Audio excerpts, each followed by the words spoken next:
आज आपण एका अशा संकल्पनेवर बोलणार आहोत जी आकर्षक वाटते, थोडी गूढही वाटते, पण कुठेतरी आपल्या प्रत्येकाच्या आयुष्याला स्पर्श करते. ती संकल्पना आहे आपल्या मनाच्या आत दडलेल्या एका शक्तीची. अगदी. आपल्याला जी माहिती मिळाली आहे ती आहे तुमच्या अवचेतन मनाची शक्ती ह्या नावाच्या एका पुस्तकावर आधारित. बरोबर. आता हे शीर्षक ऐकल्यावरच मनात येतं की खरंच आपलं मन इतकं शक्तिशाली आहे का? हा प्रश्न खूप महत्वाचा आहे. आणि जर असेल तर मग आपलं आयुष्य आपल्या नियंत्रणात का नाहीये असं अनेकदा वाटतं.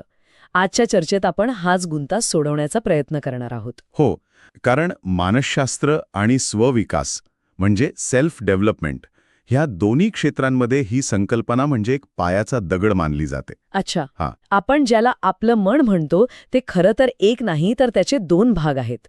एक आहे जागृत मन म्हणजे कॉन्शियस माइंड, जे आत्ता ही चर्चा ऐकताना वापरलं जातंय. बरोबर. पण ह्याच्या पलीकडे ह्याच्या मागे एक प्रचंड मोठं आणि शक्तिशाली जग आहे ज्याला आपण अवचेतन किंवा नेणीव मन म्हणतो. Subconscious mind. आणि ह्याच्यातच ती शक्ती दडलेली आहे असं म्हटलं जातं. हो. आणि गंमत अशी आहे की आपल्या आयुष्याचा 90% जास्त कारभार हेच मन चालवतं. 90%? हो.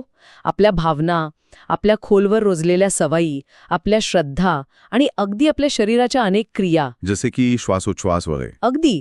श्वासोच्छ्वास, पचनक्रिया ह्या सगळ्या गोष्टी त्याच मनाकडून नियंत्रित केल्या जातात. एक मिनिट.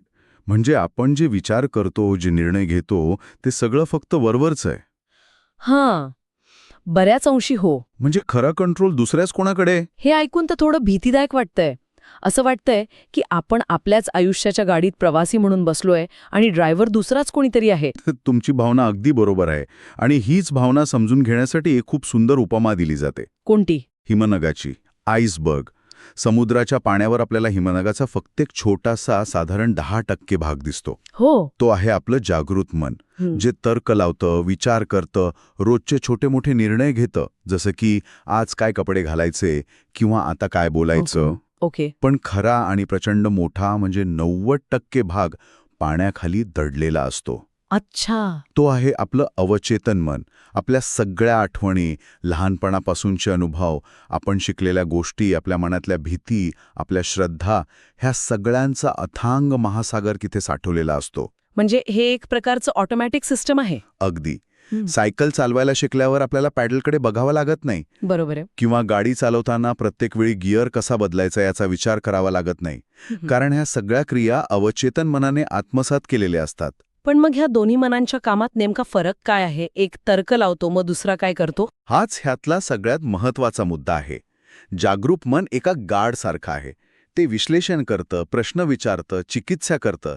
त्याला चांगलं वाईट, खरं खोटं कळतं. पण अवचेतन मन असं नाहीये. ते एका सुपीक जमिनीसारखं आहे. त्या जमिनीला हे कळत नाही की तुम्ही त्यात गुलाबाचं बी पेरत आहात की बाभळीचं. अच्छा. तिचं काम आहे फक्त पेरलेल्या बीला वाढवणं. अवचेतन मन भावना आणि सूचनांवर काम करतं. ते कोणताही तर्क लावत नाही. काहीच नाही. काहीच नाही. तुम्ही जो विचार, जी भावना, जी सूचना त्याला वारंवार द्याल, ते त्याला सत्य मानून स्वीकारतं आणि त्यावर काम करायला सुरुवात करतं. मग ती सूचना सकारात्मक असो वा नकारात्मक. इथेच खरी गंमत सुरू होते. म्हणजे जर मी सतत विचार करत राहिले की हे काम माझ्यासाठी खूप अवघड आहे, तर माझं अवचेतन मन हो हे खरंच अवघड आहे असं म्हणून ते स्वीकारेल. अगदी तसंच. पण हे सगळं थोडं विशफुल थिंकिंग सारखं नाही का वाटत? म्हणजे फक्त विचार केल्याने गोष्टी कशा बदलतील? बरोबर. हा प्रश्न अनेक जण विचारतात. आणि याचं उत्तर कसं ह्या प्रक्रियेत दडलेलं आहे. ही काही जादू नाहीये. मग काय आहे? अवचेतन मन विचार स्वीकारतं म्हणजे नेमकं काय करतं? ते तुमच्या शरीराला, तुमच्या वागणुकीला आणि तुमच्या दृष्टिकोनाला नकळतपणे बदलायला सुरुवात करतं. उदाहरणार्थ? या पुस्तकात एक छान उदाहरण आहे. एका सेल्समॅनला एक मोठी डील मिळवायची असते. तो खूप मेहनत करतो, पण ऐनवेळी काहीतरी गडबड होते आणि डील हातची जाते. हां, असं होतं अनेकदा. हो, आणि असं अनेकदा झाल्यावर त्याच्या मनात पक्क बसतं की मी मोठ्या डील्स करूच शकत नाही. हा विचार त्याच्या अवचेतन मनात खोलवर रुजतो. आणि मग तेच खरं व्हायला लागतं. बरोबर. अगदी बरोबर. मग पुढे काय होतं? पुढच्या वेळी जेव्हा तो मोठ्या क्लायंटसमोर जातो, तेव्हा त्याचं जागृत मन म्हणत असतं की मला ही डील मिळवायची आहे. पण आतून? पण त्याचं अवचेतन मन, ज्याच्या ताब्यात त्याची बॉडी लँग्वेज आहे, त्याचा आत्मविश्वास आहे, त्याच्या आवाजातील कंप आहे, ते आतून सिग्नल देत असतं की तू हे करू शकत नाहीस. अच्छा. परिणामी त्याच्या बोलण्यात तो आत्मविश्वास दिसत नाही. तो नकळतपणे काहीतरी चुकीचं बोलतो किंवा क्लायंटला त्याचा संकोच जाणवतो आणि डील पुन्हा फिसटते. आणि त्याला वाटतं की नशिबाने साथ दिली नाही. बरोबर. पण खरं तर त्याच्याच मनातल्या प्रोग्रामने त्याला अपयशी केलेलं असतं. अच्छा. म्हणजे अवचेतन मन थेट परिस्थिती बदलत नाही, तर ते आपल्याला असं वागायला भाग पाडतं, ज्यामुळे परिस्थिती बदलते. हा फरक खूप महत्वाचा आहे. अगदी अचूक पकडलत. ते युनिव्हर्सला ऑर्डर देत नाही, ते आपल्या स्वतःच्या सिस्टमला ऑर्डर देतं. आणि ह्याच तत्वाचा उलटा वापरही करता येतो. जेव्हा तोच सेल्समॅन जाणीवपूर्वक स्वतःच्या मनात मी एक यशस्वी सेल्समन आहे हा विचार रुजवायला सुरुवात करतो, तेव्हा सुरुवातीला संघर्ष होतो. जागृत आणि अवचेतन मनात. हो, पण सरावाने जेव्हा अवचेतन मन हा नवीन विचार स्वीकारतं, तेव्हा त्याची बॉडी लँग्वेज बदलते, त्याचा आत्मविश्वास वाढतो आणि मग परिणामही बदलू लागतात. विचार वास्तवात उतरतात ते ह्या मार्गाने. ठीक आहे, चला. हे आता जास्त स्पष्ट होतंय. म्हणजे आपल्या आतल्या ह्या ऑटोपायलट सिस्टमचा प्रोग्राम आपण बदलू शकतो. हो, नक्कीच. मग आता सगळ्यात महत्वाचा प्रश्न येतो की हा प्रोग्राम बदलायचा कसा? ह्या शक्तीचा जाणीवपूर्वक स्वतःच्या फायद्यासाठी वापर कसा करायचा? कारण मान्य करायला हवं की दिवसभरात आपल्या मनात नकारात्मक विचारच जास्त येतात. आणि हाच ह्या संपूर्ण संकल्पनेचा सर्वात व्यावहारिक आणि महत्वाचा भाग आहे. बरोबर. यासाठी काही प्रभावी पद्धती सांगितल्या जातात. त्यातली पहिली आणि सर्वात लोकप्रिय पद्धत आहे दृढीकरण किंवा सकारात्मक स्वसूचना, ज्याला इंग्रजीत अफर्मेशन्स म्हणतात. म्हणजे आरशासमोर उभं राहून मी श्रीमंत आहे असं म्हणणं.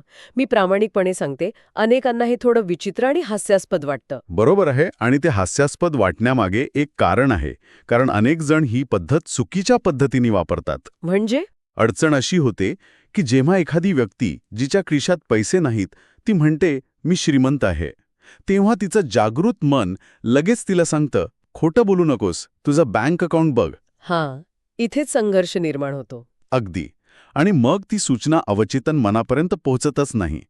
म्हणून अफर्मेशन्स वापरण्याची योग्य पद्धत म्हणजे केवळ शब्द उच्चारणे नाही, तर ती भावना अनुभवणे. भावना अनुभवणे. हो, मी श्रीमंत आहे म्हणण्याऐवजी माझ्याकडे पैसा आणि समृद्धी आकर्षित होत आहे किंवा मी आर्थिकदृष्ट्या रोज अधिक सक्षम होत आहे, असं म्हणणं जास्त प्रभावी ठरतं. कारण ते जास्त पटण्यासारखं आहे. बरोबर. आणि हे म्हणताना ती भावना, तो आनंद, ती कृतज्ञता अनुभवणं खूप महत्वाचं आहे. कारण आपलं अवचेतन मन शब्दांपेक्षा भावनांना जास्त प्रतिसाद देतं. अच्छा, म्हणजे नुसतं तोंडाने बोलून नाही, तर ते मनापासून फील करणं महत्वाचं आहे. अगदी. म्हणजे माझ्या मनात सतत वडापावचा विचार येत असेल आणि तो खाल्ल्यावर कसा आनंद मिळेल हे मी फील करत असेन, तर अवचेतन मन मला नकळतपणे वडापावच्या गाडीकडे घेऊन जाईल का? अगदी तसंच. तुमचं उदाहरण एकदम अचूक आहे. अच्छा. छोट्या गोष्टींबाबत हे आपोआप घडतं. पण आयुष्यातील मोठ्या ध्येयांसाठी जाणीवपूर्वक प्रयत्न करावे लागतात. आणि इथे दुसरी पद्धत कामाला येते. कोणती? जी अफर्मेशन्सपेक्षाही जास्त शक्तिशाली मानली जाते. ती म्हणजे व्हिज्युअलायझेशन किंवा मानसिक चित्र रेखाटणे. म्हणजे मनातल्या मनात सिनेमा बघणं. एक प्रकारे हो. म्हणजे आपल्याला जे ध्येय गाठायचं आहे ते आधीच साध्य झालं आहे असं एक स्पष्ट आणि तपशीलवार चित्र मनातल्या मनात पाहणं. उदाहरणार्थ, ज्याला लोकांसमोर बोलण्याची भीती वाटते त्याने फक्त मी एक चांगला वक्ता आहे असं म्हणण्याऐवजी एक शांत जागा शोधून डोळे बंद करून कल्पना करायची की तो एका मोठ्या स्टेजवर उभा आहे. ओके. समोर हजारो लोक बसले आहेत आणि टाळ्या वाजवत आहेत. त्याने स्टेजचा स्पर्श पायाखाली अनुभवायचा आहे. माईकचा थंड स्पर्श हातात अनुभवायचा आहे. लोकांचे हसरे चेहरे पाहायचे आहेत. आणि हे सगळं फील करायचंय. हो, तो पूर्ण आत्मविश्वासाने बोलत आहे आणि लोक मंत्रमुग्ध होऊन ऐकत आहेत. हे सगळं जितकं जिवंतपणे आणि भावनिक तीव्रतेने अनुभवाल तितका त्याचा परिणाम अवचेतन मनावर खोलवर होतो. म्हणजे अफर्मेशन्स हे स्क्रिप्ट आहे, हो. तर व्हिज्युअलायझेशन म्हणजे की फिल्म आहे वा. जी आपण आपल्या डोक्यात चालवतो. क्या बात है. एकदम बरोबर.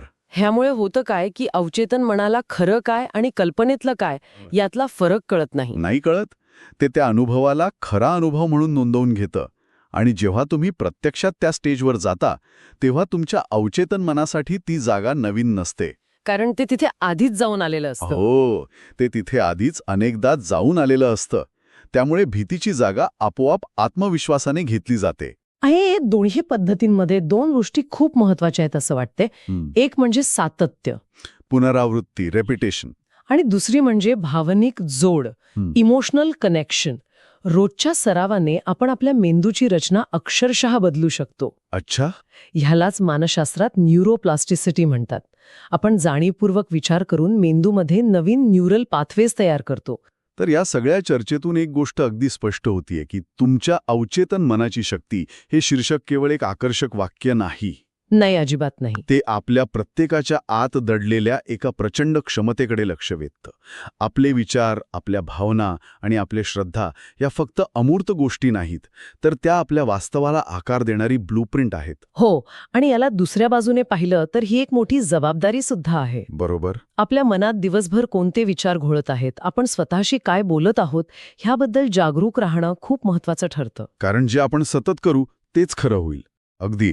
कारण आपण कळत नकळत जे विचार सतत करत असतो, ज्या भावनांमध्ये जगत असतो, तेच विचार आणि त्याच भावना आपलं भविष्य घडवत असतात. अवचेतन मन तर केवळ एक आज्ञाधारक सेवक आहे, एक जिनी. अच्छा. ते तुम्ही दिलेल्या सूचनांवरच काम करणार. त्यामुळे त्याला सूचना कोणत्या द्यायच्या हे ठरवणं पूर्णपणे आपल्या हातात आहे. म्हणजे ह्याचा सरळ अर्थ असा की आपल्या आयुष्याचा रिमोट कंट्रोल बाहेर कोणाच्या तरी हातात नसून तो आपल्याच विचारांमध्ये आणि श्रद्धांमध्ये आहे. हो. आपल्याला फक्त तो कसा वापरायचा आहे हे शिकून घ्यायचंय. ही जाणीवच खूप शक्तिशाली आहे. नक्कीच. जाता जाता एक विचार सोडून जातो. जर आपलं अवचेतन मन चांगल्या आणि वाईट सूचनांमध्ये किंवा खऱ्या आणि खोट्या गोष्टीत फरक करत नसेल, हो, आणि ते फक्त पुनरावृत्ती आणि तीव्र भावनेला प्रतिसाद देत असेल, तर विचार करा, आपल्या आजूबाजूच्या वातावरणातून, आपण रोज ऐकत असलेल्या बातम्यांमधून, इतरांच्या नकारात्मक बोलण्यातून किंवा सोशल मीडियावर आपण कळत नकळत पाहत असलेल्या गोष्टीतून कोणत्या नकारात्मक सूचना आपण नकळतपणे रोज स्वीकारत असू? खूपच खोल विचार आहे हा. जग खूप वाईट आहे, यश मिळवणं खूप कठीण आहे, आजकाल कोणीच विश्वासू नाही, यांसारख्या सूचनांची रोज आपल्या मनावर किती वेळा पुनरावृत्ती होत असेल. आणि त्याचा आपल्या मनस्थितीवर, आपल्या निर्णयांवर आणि आपल्या आयुष्यावर काय परिणाम होत असेल, हा विचार करण्यासारखाच आहे.